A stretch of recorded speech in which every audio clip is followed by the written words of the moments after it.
Dzisiaj możecie przeżyć déjà vu, ponieważ kilka dni temu opublikowaliśmy test nowej Skody Kodiaq w dieselku. Dzisiaj też mamy tutaj Skodę Kodiaq, ale taką, jaką już testowaliśmy tylko 3 lata temu, a nie 3 dni temu. Trochę to pokręcone i pomieszane, ale naprawdę w listopadzie 2021 roku przetestowaliśmy nową Skodę Kodiaq RS. I dzisiaj tutaj też mamy Skodę Kodiaq RS, tylko w ciągu tych 3 lat nieco posiwiała i przybyło jej kilometrów na liczniku. Tamta była czerwona i nowa, a ta jest szara i stara. Co powiedziałeś? Albo używana, o, tak lepiej. I zobaczymy, jak te 80 000 kilometrów, które ma teraz na liczniku, odcisnęły na niej piętno.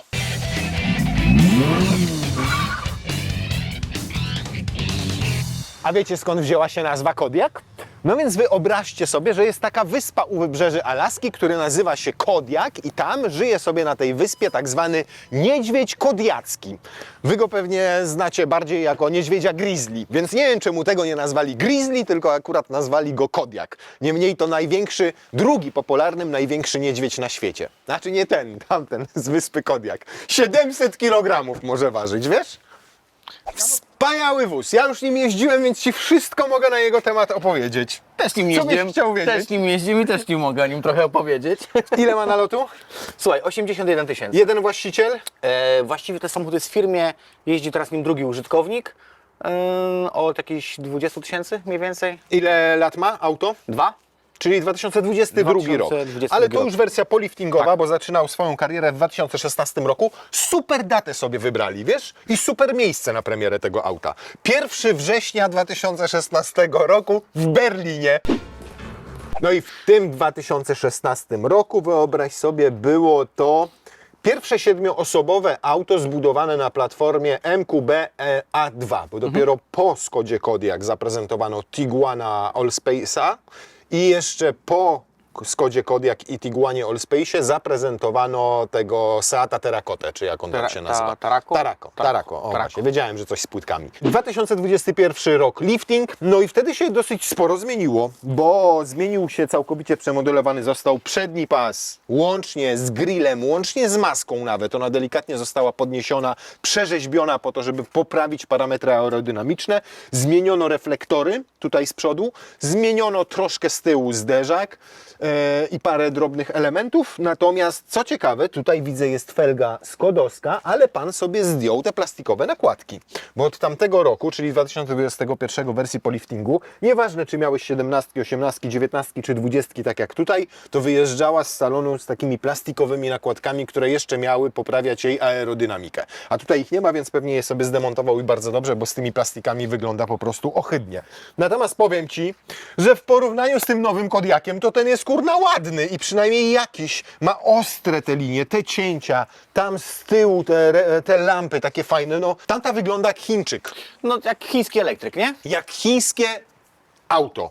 A tutaj kurczę, patrzysz i widzisz, no nawet ten napis Skoda po staremu, czyli z tą S-ką tutaj na górze, a nie teraz sy takie łączone w tym miejscu. Te reflektory bez pasa świetlnego, tylko tutaj wkomponowane odblaski. Podwójna rureczka wydechowa, prawdziwa, bo tam są normalnie wydechy, więc nie są to zaślepki. No wszystko tutaj ma charakter. Widzisz, patrzysz no na nią, jest- mówisz, jest o, dużo fajna, ładniejszy, no. fajna, ładna Skoda. Zgrabna poza tym. Linię ma taką, tam wygląda ta dupa jakby była doklejona po prostu. Jakby narysowali auto, które ma 4,70, mówi, wiecie co, mu jeszcze tam z 15 centymetrów. Taki trochę Quasimodo, taki... Więc zrobili mu, kurna, garba mu dorobili, a tutaj to wszystko ładna jest ta linia, fajne są te wcięcia, te wycięcia, zobacz, tutaj jak reflektor zaprojektowany, wtedy jakby im się po prostu chciało i masz jeszcze podkreślone, że Skoda Crystal Lighting. Natomiast lifting zmienił rzecz jeszcze jedną. Przed liftem tutaj w wersji RS mieliśmy BTDI, czyli B, bo lubił i olej napędowy, i olej silnikowy. No, powiedzmy. No nie, no miał dwie turbosprężarki, 240 koni i 500 Nm. Tutaj mamy już 2.0 TSI w wersji poliftowej i ubyło momentu obrotowego i to 130 Nm, bo jest teraz 370. Koni przybyło nieznacznie, bo 5 tylko i 245 koni. Natomiast to, czego naprawdę ubyło, to kilogramy. Bo 65 kg zaoszczędzono tylko na silniku, więc de facto też na przedniej osi. 5 kg jest lżejsza 7-biegowa skrzynia DSG od tej w dieslu, a całe auto waży mniej o 85 kg względem RS-a z dieslem. No i te 85 kg w zasadzie ubyło tutaj na przodzie, więc zmieniły się proporcje masy. Efekt jest taki, że lepiej ma się prowadzić, tak twierdziła Skoda wówczas, a drugi taki, że jest szybciej, bo 6,5 sekundy do setki względem 7,1, które mieliśmy w dieslu. Prędkość maksymalna też wzrosła. Przyspieszenie oczywiście sprawdzimy, natomiast to, co wzrosło, no to na pewno zużycie paliwa, natomiast zastosowano benzynę, a nie diesla też ze względów ekologicznych, ponieważ zmieniły się też wtedy parametry i oczekiwania dla diesla, więc stwierdzono, że tutaj wrzucą 2.0 TSI. I co możesz o tym 2.0 TSI powiedzieć? No chyba nie powiem nic nowego, bo to jest jednak chyba ulubiona jednostka tutaj u Ciebie na podjeździe, bo zazwyczaj mamy to 2.0 TFSI. Tak, albo 2.0 TFSI, Albo czyli to 2.0 samo. TFSI, tak. No co, pompa wody, częsty przypadek, czyli to jest to tutaj pod kolektorem ssącym, wariatory na wałkach rozrządów, cewki i jakieś kilka innych wielkich pierdół. Jakby nie ma problemów z turbinami, nie ma problemów z kolektorami, nie ma problemu z panewkami, ani jakimi takimi rzeczami, tak? Bardziej jakieś takie proste rzeczy. No i problem, jak sam zauważyłeś i powiedziałeś, paliwożerna jest strasznie. Tak? O jest. To już poczułeś to, widzę jadąc jest. tutaj. No. O, to jest Simply Clever, które Tak. ja lubię, wiesz? Wiesz co, to mi się bardzo podoba, bo niejednokrotnie nalewając tego płynu tutaj tylko wargę. No chlapiesz to, wargę. Chlapiesz, tak. I i powiem Ci, Ale jak... wiesz co, powiem Ci, że możesz sobie takie coś zakupić i założyć do starszych modeli, które tego nie miały. Ale do starszych modeli Skody, tak? Bo to Skody, się normalnie Volkswagena, wykręca w ten sposób, razem z siteczkiem. Skody, Volkswagena, wtedy. Seata, no grupy volkswagenowskie może No sobie nie to zachlapiesz tu nic, chociaż sam silnik najczystszy w tym egzemplarzu nie jest. Powiedz mi natomiast, co możesz powiedzieć o silnikach mniejszych? Bo podstawą 1.5. tutaj po lifcie i w zasadzie tam po jakimś okresie czasu był 1.5, ale wcześniej był 1.4. Tak.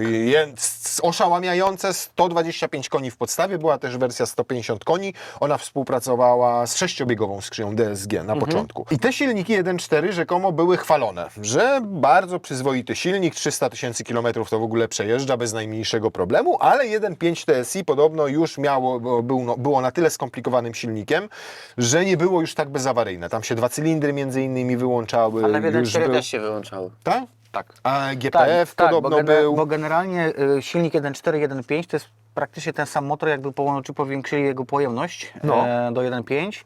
Konstrukcyjnie, jeżeli weźmiesz taki samochód z 17 roku, to będziesz miał też te 1.4 na pasku, nie na łańcuchu, bo tu często nam komentują, że są łańcuchy. Nie, to są na pasku silniki, aczkolwiek problem też jest z tym rozrządem, czyli nie zrobi nam tam pan Henryk, kurde, wiesz, w zwykłym warsztacie, tylko musimy go robić w ASO, bo tam jest ta skomplikowana wymiana rozrządu. Też w tych 1.4 się zdarza. Czyli końcówka takiego 17, nawet nie wiem, czy już w 16 roku niech się ten silnik nie pojawiał, ale na pewno w 17 był. I potem wprowadzili 1.5, czyli praktycznie to rozwinięcie tego I też na 1.4. pasku? I też jest na uważać? pasku i też jest jakby ten rozrząd problematyczny w postaci jego wymiany.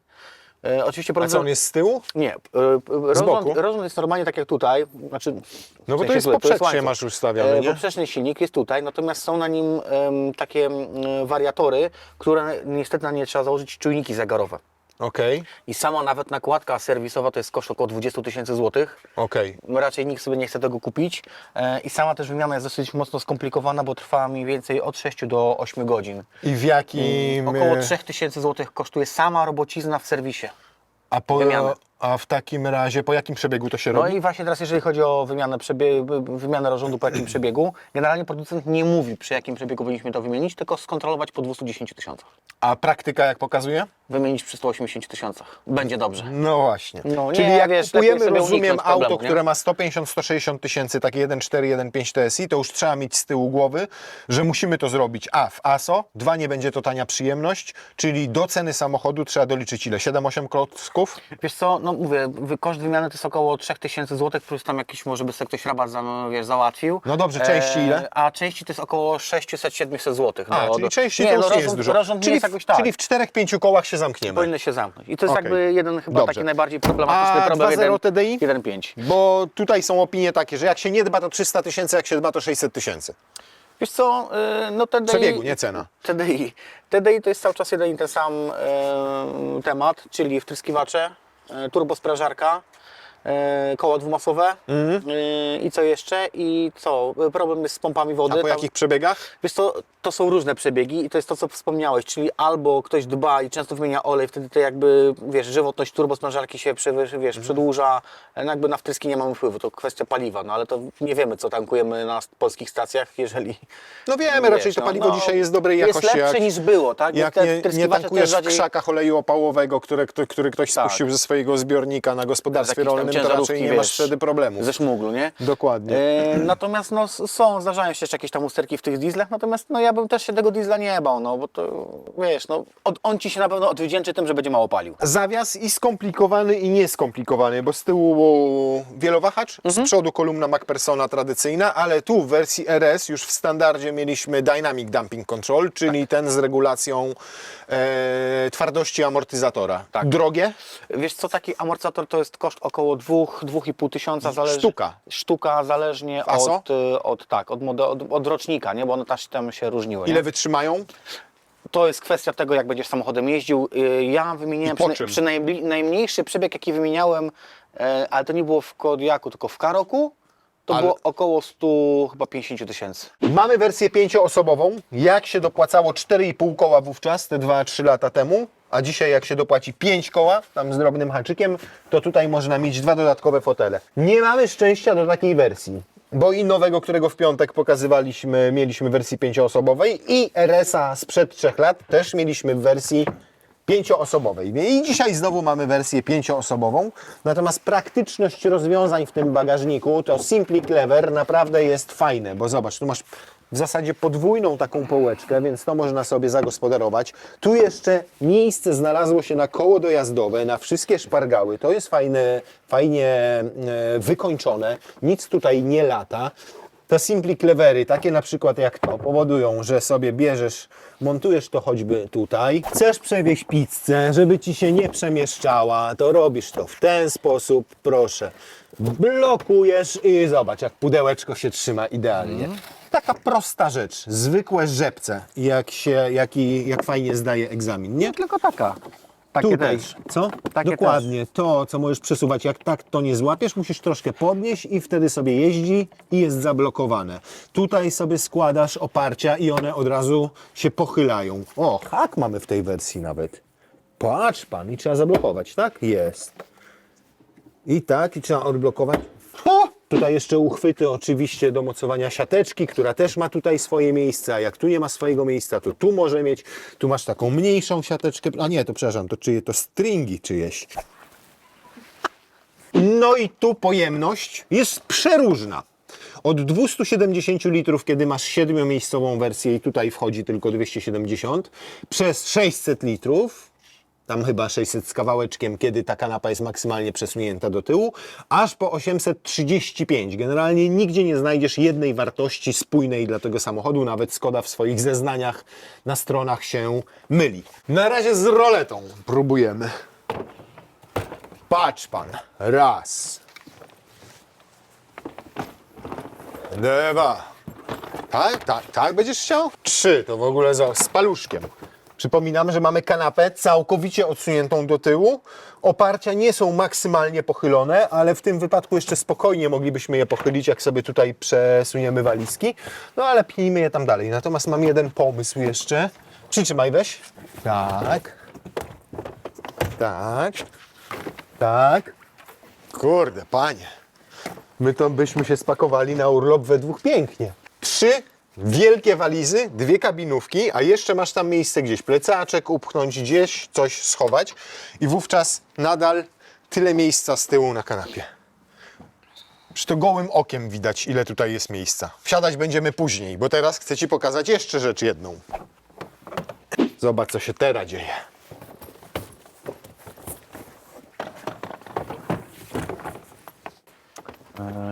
Czekaj. To tutaj to jeszcze jakby pokombinował, jakby się znowu pobawił w klocki Lego, to jeszcze byś tutaj... Jeszcze jedna. I co? Jeszcze jedna, byś no. dopakował tutaj.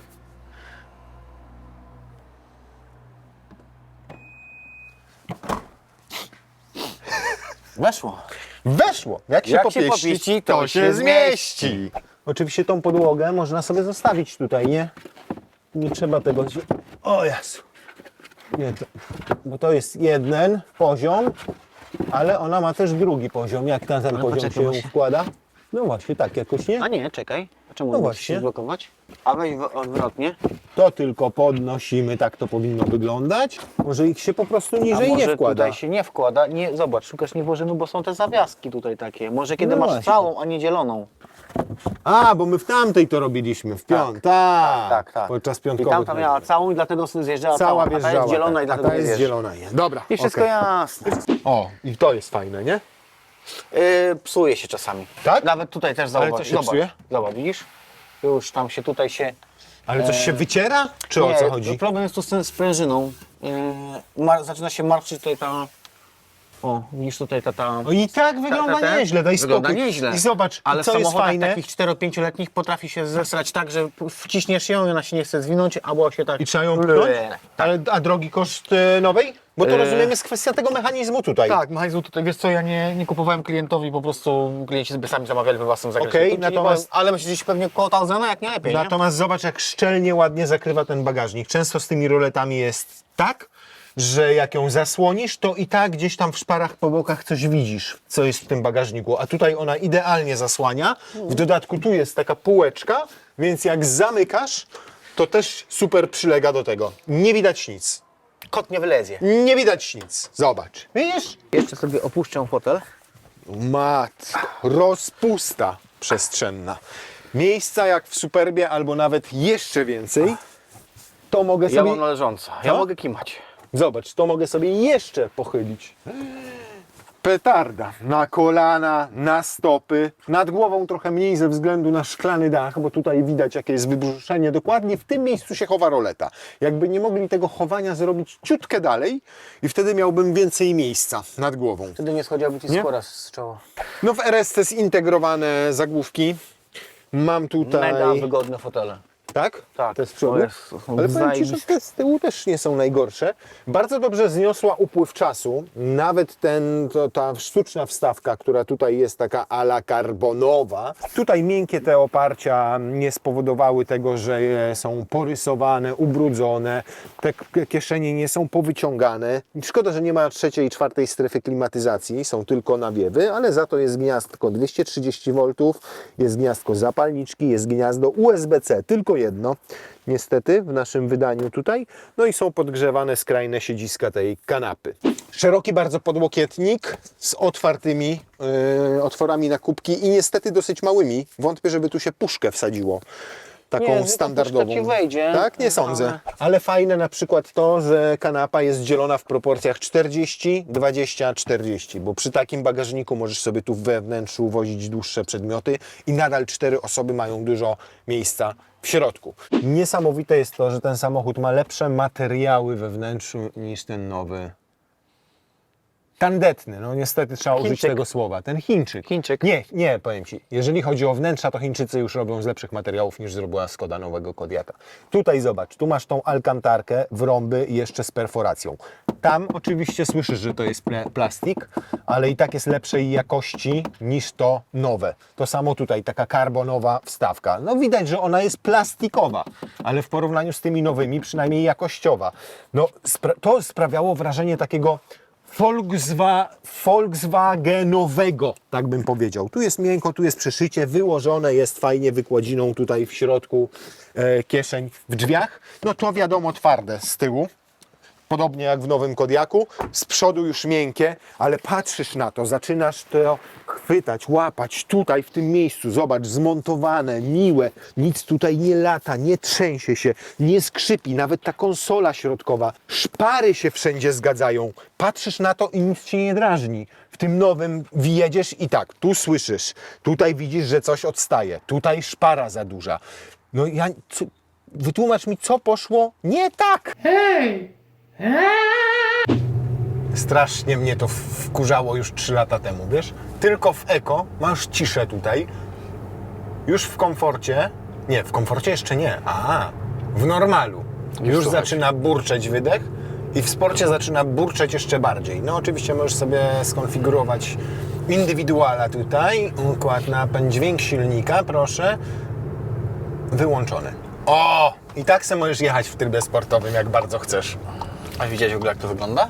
Nie. Nie widziałeś? To jest Nie. taki, jakbyś ćwiknął swojej babci garnek taki emaliowy, czarny.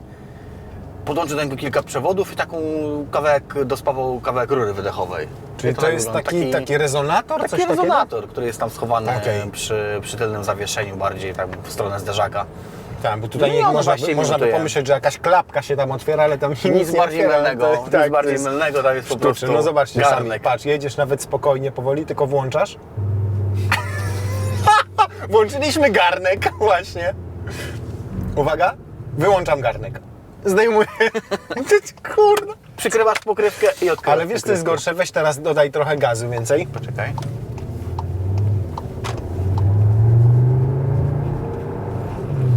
Że w pewnym momencie zaczyna brzmieć sztucznie. Na niskich obrotach, jak masz te 1000-1500 jest ok, ale w momencie, kiedy włączasz, kiedy ona łapie obroty, to już po prostu słyszysz, że to jest garnek, rzeczywiście, a nie prawdziwy bo i wydech. tak wygląda też, nie? Dobra, ale tutaj to wejdę chyba, mój drogi, w trochę inny tryb, czyli wejdziemy w tryb sobie ten komfort. O, bo mamy tutaj to Dynamic Damping Control, czyli amortyzatory z zmienną twardością. I powiem Ci, że podobnie było 3 lata temu, że ona jest zaskakująca jak na auto ze znaczkiem RS komfortowa. I ma 20-calowe felgi, i ma ten adaptacyjny amortyzator, a ona tutaj bardzo nieźle wybiera te nierówności. To jest Mięciutko, raz. nie? Tak, mięciutko. Nawet jak wejdziemy w tryb sportowy, Co od razu słuchać? co słychać i też czuć, bo rzeczywiście on się usztywnił i to jest wyczuwalne, natomiast też nie usztywnił się tak, żeby nam połamać kręgosłupy, ale różnica jest spora, więc rzeczywiście te amortyzatory aktywne działają. Niemniej ja wtedy te 3 lata temu miałem takie poczucie, że i tak ten układ kierowniczy i to zawieszenie są zestrojone zdecydowanie pod kątem komfortowej jazdy. To kółeczko lekko się kręci. Ten napęd na 4 koła jest tutaj oparty na Haldexie, więc i tak większość tego momentu przez większość czasu jest na przedniej osi. Do 50% może trafić tam na tył. Swoją drogą, skoro jesteśmy przy temacie tego Haldexu, dużo tutaj w tym Haldexie się psuje? Wiesz co, rzadko się psuje, natomiast jest dużo rzeczy takich, że generalnie serwis o tym nie mówi, natomiast tam wypada też wyjąć sitko, które jest w tym Haldexie, je dobrze przeczyścić, tam się Co ile? opiłki zbierają. Wiesz co, przy wymianie oleju w Haldexie, czyli co około 60 000 kilometrów. I dobrze to jest zrobić sobie, nie? Okej. Wyjąć po prostu te sitko z tego Haldexa. To jest wyczyścić. skomplikowana procedura? Nie, to jest bardzo prosta robota. 4 śrubki po obwodzie wyciągasz, tam 3, nie pamiętam. Wyciągasz Haldexa zmywaczem, to dobrze, wiesz, wymyć, wysuszyć, złożyć z powrotem. Na tym sitku po prostu się osadza, wiesz, no piłki się metalu, wiesz, z tej przekładni jakieś tam się, wiesz, wydobywają. Okej. No i się po prostu potrafią osadzać, nie? Także żeby nie zniszczyć sobie tego Haldexa, warto po prostu te sitko wymontować i sobie to przeczyścić, nie?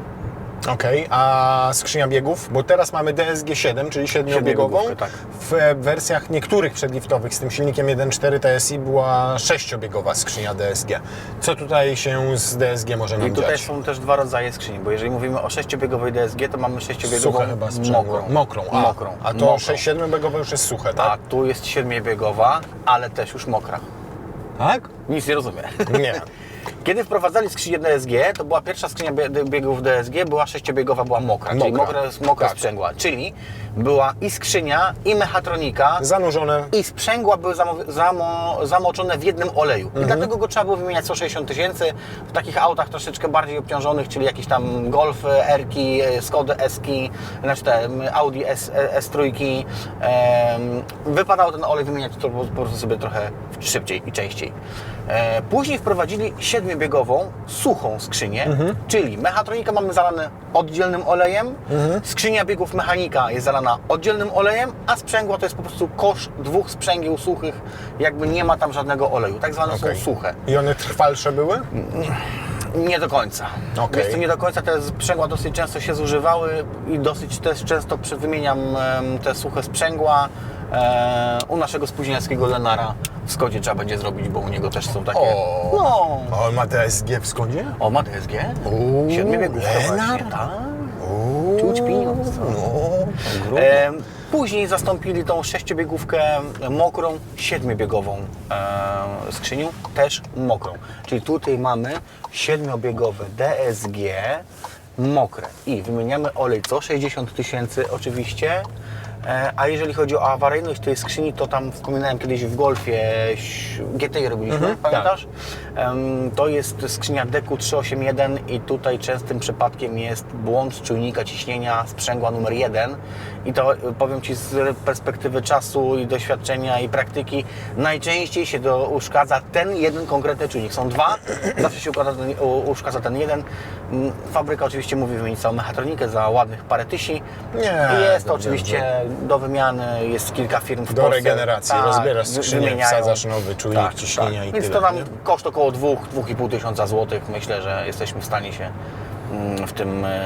w tym koszcie naprawy tej mechatroniki zmieścić, tak? Więc tyle, jeżeli chodzi o skrzynię. I to jest generalnie, powiem szczerze, że jeżeli chodzi o skrzynie automatyczne, no to bym ją porównywał trochę do 8 HP. No, jest to bardzo dobra skrzynia, no, DSG. Tak? No, Trwała i szybka. Ja ją bardzo Tak? lubię, tą skrzynkę. No. No to ja tak, jak tak bardzo ją lubisz, to ja Ci wejdę w eko, zdejmij nogę z pedału gazu Tak, żeglujemy teraz. i teraz kładź nogę. Raz, dwa. No i mija te nieszczęsne 2 sekundy w trybie mijają eko, od tak. momentu. Niestety podobnie jest w komforcie, ona też wejdzie w ten tryb żeglowania. Dopiero normal i sport są takimi trybami, że ten samochód zaczyna jechać. Ale to, co mnie strasznie irytuje, to właśnie eko i komfort, gdzie ona wchodzi w tryb żeglowania, nie wyłącza na szczęście silnika, bo nie ma tutaj układu mild hybrid, ale ten tryb żeglowania już sam w sobie powoduje, że zanim ona włączy ten bieg, zanim zacznie jechać, no to mijają te 2 sekundy, jest to irytujące, ale no na szczęście w tym trybie normal i w trybie sportowym zaczyna to jechać i trochę lepiej ta skrzynia ale pracuje. Sięgnijmy troszeczkę wstecz do innych modeli, które były wcześniej produkowane, kiedy ta skrzynia była wypuszczana na rynek. Nie było wtedy tych wszystkich trybów i ona wtedy naprawdę fajnie działała. Z wad takich pozamechanicznych to użytkownicy dotychczasowi Kodiaków mówią o kiepsko położonej, znaczy może nie kiepsko położonej, tylko zbyt cienkiej warstwie lakieru z przodu, szczególnie na masce i faktycznie już w naszym egzemplarzu widać, że po 80 000 jest tam dużo odprysków, więc warto sobie zabezpieczyć, no jak się kupi auto z niewielkim przebiegiem i jeszcze ono jest w miarę świeże i nie ma tych odprysków, jakąś folią PPF-em, bo to jest widać. Zderzak, Na szarym zderzak lakierze, machę. na szarym lakierze nie widać tego tak bardzo, jak masz czarny, no to czy jakiś bardziej jaskrawy, no to już będzie tam widać te odpryski. Natomiast dwie inne ciekawe rzeczy, to podobno bez powodu potrafi pęknąć tylna szyba. Ty spotkałeś się z czymś takim? Wiesz co, nie, właśnie też czytałem na forum, bo też wszedłem sobie poczytać, wiesz, opinie użytkowników, bo też pytałem o użytkownika tego wozu, ale tu jakby na nic się nie skarżył takiego. No to właśnie czytałem o tych szybach i ja się nie spotkałem ani razu, żeby to był problem jak z pękaniem tą szybą, nie? A skarżył się na źle działających asystentów jazdy? Tak. Tak? Tak, ale to nie tylko tyczy się Kodiaka, ale też i Karoka, Octavii, Scali, Fabii, wszystkich tych modeli mają coś z tym oprogramowaniem, bo Lane Assist czasami świruje, Park Assist czasami też świruje, radar do adaptacyjnego, wiesz, tempomatu, potrafią się takie rzeczy zawieszać. nie? Podobno, może to mieć związek z akumulatorem. Jak już jest słaby, ten 12V, Tak, to tak. mogą fiksować wszystkie te systemy. Wystarczy najczęściej wymienić akumulator na nowy i problemy znikają. I podobno problemy znikają, tylko jakby wytłumaczysz mi to, kiedy to się dzieje w samochodach 2-3-letnich, kiedy akumulator jest Świeży. świeży, nie? No widzisz, Skoda przewidziała Ale- wymianę akumulatora co 2-3 lata. Ale i pewnie... tak słyszałem też, że wymieniają akumulatory, bo miałem też kilka takich samochodów, wprowadziłem te samochody do ASO na zrobienie aktualizacji programowania sterownika. W niektórych pomagało, w niektórych ten problem powracał. Były też problemy z łączeniem się telefonów, nie na iOS, czy jak to tam się nazywa, tylko na Androidzie. Samsung. Czyli wszystko zależy miał jak leży. Tak, Od egzemplarza, od akumulatora, od aktualizacji, od zainstalowanego oprogramowania i pewnie tuzina jeszcze innych różnych rzeczy. Natomiast większych jakichś wad i usterek ten samochód nie ma. Dosyć jest cichy. Ja tym egzemplarzem 3 lata temu jeździłem w deszczu, więc trudno było ocenić, czy we wnętrzu jest głośno, czy cicho. A tutaj powiem Ci, że wokół tych słupków nawet nie szumi za bardzo. Lusterka ma duże i też nie szumi, natomiast no, za tobą teraz stary, to by usiadł chłop 2,50 wzrostu i by miał wygodnie. Niesamowite. Chcesz mi powiedzieć, że musiałbyś wstać i podejść do silnego? Taki dwumetrowy rugbysta teraz siedziałby za tobą i jak panisko, rozwalony w tym krzesełku. No i to Pod jest... względem przestronności to jest niesamowite właśnie, auto. To jest właśnie magia Skody. Zobacz, że i Super B, czy Superb, Super B. Super B, bo też śmialiśmy się z tego, Super. nie? Czy właśnie Kodiaq, czy Octavia nawet. Zobacz, ile te samochody mają miejsca z tyłu, a bierzemy Passata, ten sam segment. I tu nie ma wielkiego rozstawu osi, Nie. bo tu jest 2,80. Nie. To nie jest tak, że tutaj masz 3 metry rozstawu osi nagle, nie? Więc jest dobrze zaprojektowany, Tak. ta kabina przesunięta do przodu, przednia też oś maksymalnie do przodu, no przez to nie ma super parametrów, jeżeli chodzi jezdnych, Tak, jak auto sportowe. bo przy dużej prędkości czuć tym samochodem, że troszeczkę cię... Zaczyna bujać. nie? Mimo, że ma to adaptacyjne zawieszenie, nawet na rondzie, jak nim szybciej pojedziesz, czy w jakimś łuku drogi, to czujesz, że on się przechyla. Masz 20 cm prześwitu, podniesione to zawieszenie, masa, wysokość, środek ciężkości, wszystko to robi swoje. 7,7 masz, 120 średnie, no to dokładnie takie były moje spostrzeżenia i takie były moje doświadczenia, że spokojna jazda 120 to jest 8 litrów, jak jedziesz 140 to już jest bliżej 10 litrów. 12. No nie, no ale to już musisz dynamicznie jechać, no już musisz w sporcie, tak. już musisz często wyprzedzać, często dodawać gazu. Natomiast faktycznie jak ktoś ma ciężką nogę, to taki Kodiaq z silnikiem 2.0 będzie mu palił 13-14 litrów. Tyle co nie jedna współczesna V8, których jest już bardzo mało. A jak Ale bardzo no, ci się chłopie, spieszy, No 15-16, nie? to i nawet 18 potrafi Co? obsługiwać. Tak. No dobrze, to co? Sport mode. O Jezu. I kontrola trakcji tutaj. O, Skrzynię masz w trybie sportowym. Możesz robić procedurę startu. Jadę? Tak, i proszę, 6,5 sekundy masz zrobić. O kurna!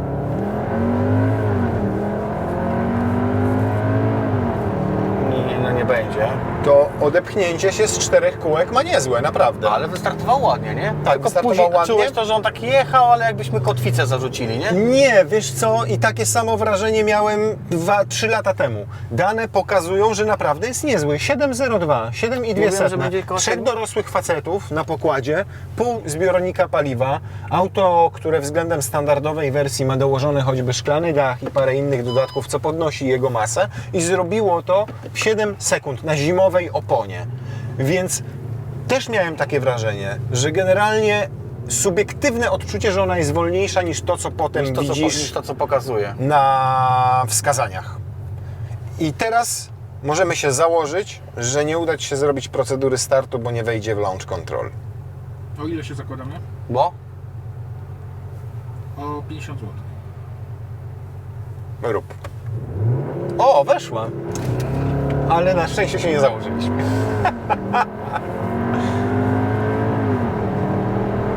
Przeciąga trochę zmianę biegu. 7,13 setnych Czyli trochę teraz. gorzej.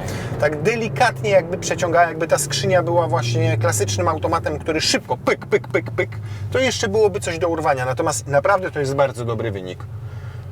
I tak jak mówisz, subiektywne wrażenie jest gorsze niż Nie to, co czujesz widzisz. tego, Tak. nie czujesz. Mamy wrażenie, ona ładnie startuje, ładnie się odpycha, ale potem masz wrażenie, że ona tak jakby jedzie, ale nie jedzie. Tak, natomiast mówię, no nie wskazują na to w ogóle te parametry. No to 7 7,13. sekund to i To jest tak pół nie jest. sekundy, to jest pół sekundy gorzej niż dana fabryczna. Mówię, 3 dorosłych facetów siedzi w środku. Dorosłych. Dorosłych. Tak. Nie rosłych. Dorosłych, ale nie dojrzałych. O O. tak. Ale start z tych 4 kółek naprawdę ma zacny. To pierwsze to jest takie szarpnięcie brutalne. No idzie. Idzie.